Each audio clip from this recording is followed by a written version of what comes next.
Alumnos de la licenciatura en Enfermería del Instituto Superior Profesional de Toluca.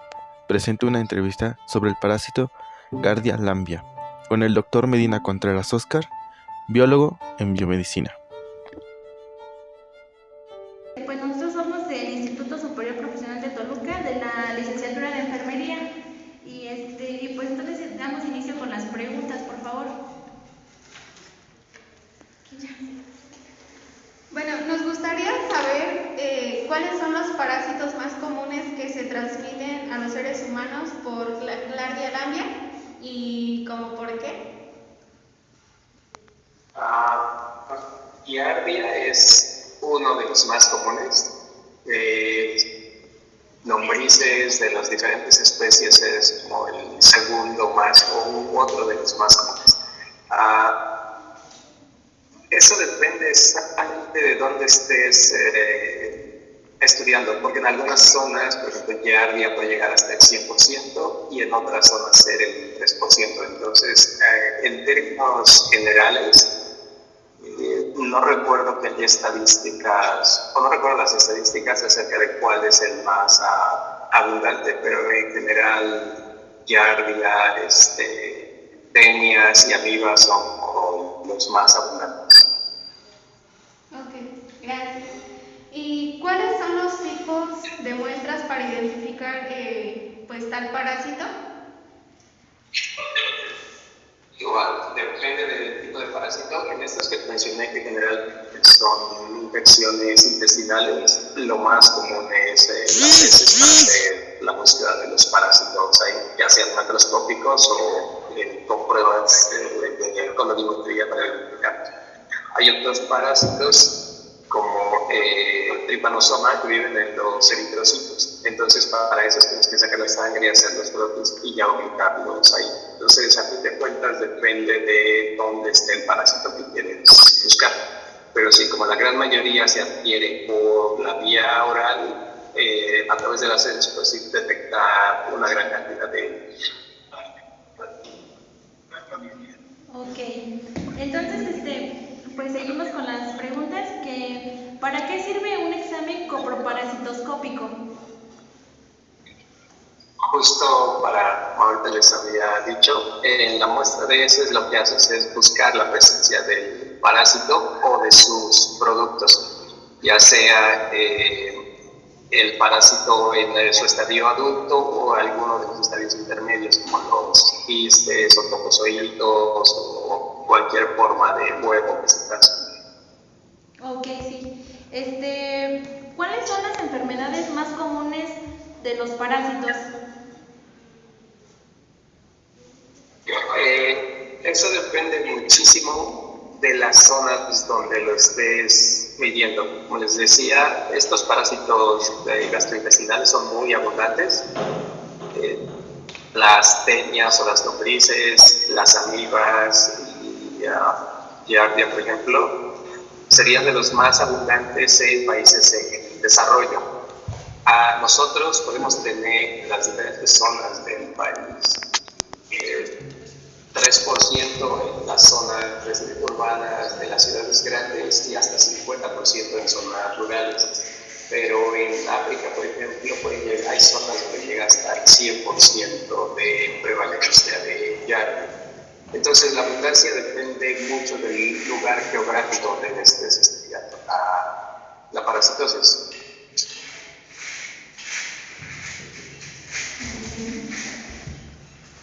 ¿Cuáles son las enfermedades más comunes de parásitos?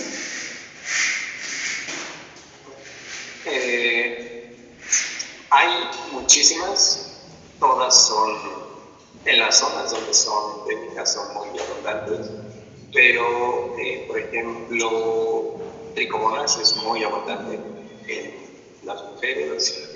Chagas, por ejemplo, tripanosoma es súper abundante en todas las zonas del sureste de México, Centroamérica.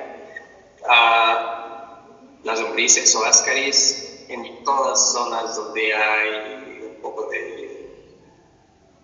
o hay falta de higiene en la preparación de los alimentos, también es abundante ahí. Giardia, como comenzaron preguntando también es muy abundante en las zonas subdesarrolladas de los diferentes países.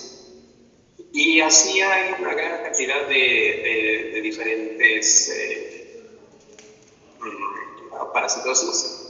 Amibiasis, que es por el tamoaiba, es de las también más conocidos. Filariasis, es infección por filaria, también es muy común en las personas que tienen mascotas y en particular perros que no van al veterinario o a ¿cómo se llama esto? Revisiones o sus esquemas de vacunación. Entonces el contacto con esta saliva de los animales también es abundante. Y hay unas plasmodium, malaria, también ustedes saben, todo el sureste de México es súper abundante. Piojos o liendres también, el insecto además tiene parásitos dentro de eso, entonces eso les ocasiona inflamación en la piel, cosas por el estilo. Y trichinela también es de las más abundantes ahí. Y fuera de eso, en zonas muy particulares, supongamos a las orillas de los ríos en África o a las orillas de los lagos en Brasil, hay unas enfermedades específicas asociadas con estas zonas, pero a nivel mundial en general son los parásitos asociados a infecciones gastrointestinales. Gracias. Bueno, la siguiente es: ¿de qué manera afecta el parásito en el cuerpo humano? Giardia tiene en general los parásitos tienen ciclos de vida complejos o pasan a través de diferentes estadios, entonces cada uno de ellos se desarrolla en diferentes zonas del cuerpo y cada uno tiene diferentes efectos. Pero en general el mayor daño que ocasiona Giardia es porque induce inflamación en el intestino. Entonces, esta inflamación lo que hace es romper las células epiteliales del intestino. Y como se pierde esta integridad de la barrera, entonces, ustedes ya saben, hay pérdida de líquidos, lo cual lleva a diarrea. Como ya no está esta barrera, las bacterias de la microbiota empiezan y pueden invadir el mecanismo y entonces más inflamación, puede haber una co-infección ya a la bacteria parásito. Y ahí ya son daños secundarios al daño inicial. Pero entonces el efecto principal de Giardia es romper las células epiteliales del intestino. Muy bien, gracias. Bueno, la siguiente es: ¿cómo podemos combatir a este parásito?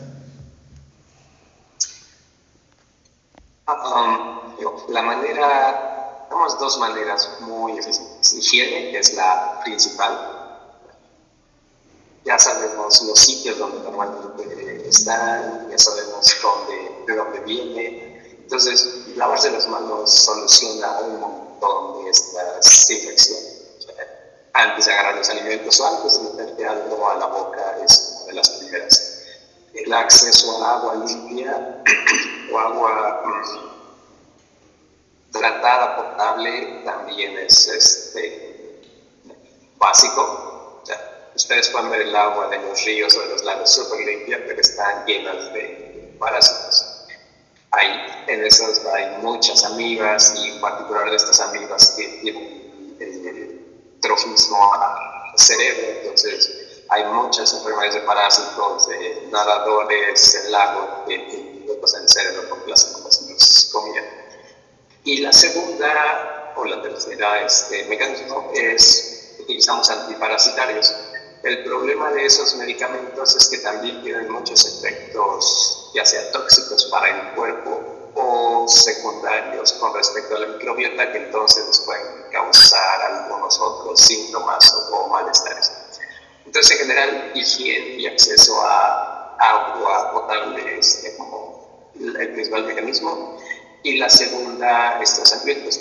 Y hay una tercera, porque lo que hacen muchos parásitos es suprimir la respuesta inmune de la persona infectada. Entonces el sistema inmune no lo puede eliminar de la manera adecuada. Lo que se está induciendo es el inmune en el intestino en el caso de estas infecciones, para que desde un inicio el parásito no se pueda adherir al epitelio o infectar o causar el daño inicial. Entonces ya se evita esta parte. ¿Cómo se realiza un diagnóstico de giardiasis intestinal? Estudio coproparasitológico. O sea, los detalles finos de qué marcadores se utilicen o qué tipo de función, no lo sé. Pero vas a los laboratorios, das tu muestra de heces, te hacen el frotis y busca la presencia de los, en este caso en particular, de los trofozoitos, que son cómo se transmite de individuo a individuo. Porque el parásito maduro es el que vive dentro del intestino y ahí se mantiene todo. Cuando cambian las condiciones del ambiente, se vuelve a enquistar y ese es el que sale, esa es la forma del parásito que se detecta en los estudios coproparasitológicos.